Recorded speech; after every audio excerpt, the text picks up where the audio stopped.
Before Google, before Facebook, before most people even knew what the internet was, there was another world, a world hidden behind telephone lines and glowing computer screens. Most people never knew it existed. But a small group of teenagers did. They weren't looking for money. They weren't looking for fame. They wanted one thing: access. And once they found it, there was no turning back. They called themselves hackers. Back then, being a hacker meant something very different. To them, every locked system was simply a puzzle waiting to be solved.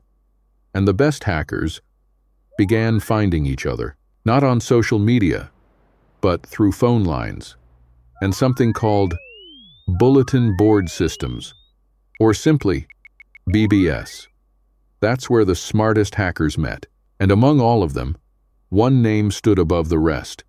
His nickname was Lex Luthor, not the comic book villain, a real hacker, brilliant, curious, fearless. Soon, the best hackers started gathering. They formed a group unlike anything before it. They called themselves the Legion of Doom. They weren't criminals, at least that's what they believed. The Legion of Doom wasn't just another hacker group. They were becoming legends. Every successful intrusion increased their reputation.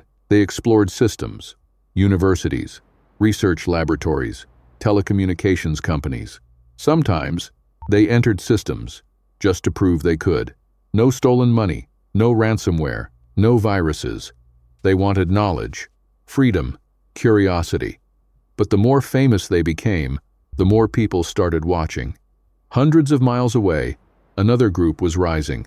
Younger, faster, hungrier to prove themselves. They admired the Legion of Doom. At first, there was respect. They exchanged ideas, shared discoveries, until ego entered the room. Who was the better hacker? Nobody wanted to come second. At first, it was only a competition. Who could reach deeper? Who could stay hidden longer? Then, someone copied something that was never supposed to leave the system. It wasn't money. It wasn't passwords. It was information. Information about America's telephone network. Information that could help someone understand how emergency calls were routed. Today, experts say the document itself probably couldn't shut down the emergency system, but authorities didn't see it that way. For the first time, the hackers weren't just a curiosity anymore. The document spread faster than anyone expected. Soon, it landed on the desks of federal investigators. They had one question: who were these hackers, and how deep had they gone? The investigation quietly began. Phone records, modem connections, every call, every connection, every mistake.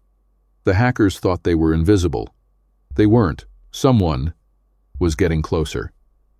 By 1990, federal agencies believed hacker activity was growing out of control. They decided to act. The operation had a name: Operation Sun Devil. Before sunrise, teams moved at the same time. Across the United States, doors opened, computers disappeared, boxes of floppy disks were taken, entire bedrooms became crime scenes. The hacker underground froze. Overnight, the underground changed forever. Many hackers disappeared, others stopped completely.